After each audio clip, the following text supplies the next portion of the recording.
At Guildhouse, we are so excited to have the kids here to show them all of the opportunities that there are with not only fine dining, but out in the world. There are many things that there are to offer, and it's really exciting to be able to show the kids what there is.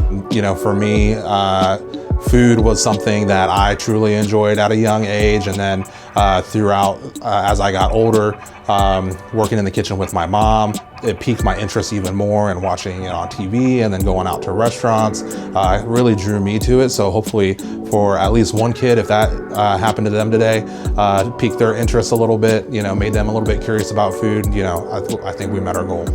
This may not have even been a field that they have thought about before, so being able to show them what comes in the hospitality industry is so exciting, and I'm glad that we're able to open their eyes to that. The number one thing for them to take away is hopefully they had fun, they enjoyed the food with each other.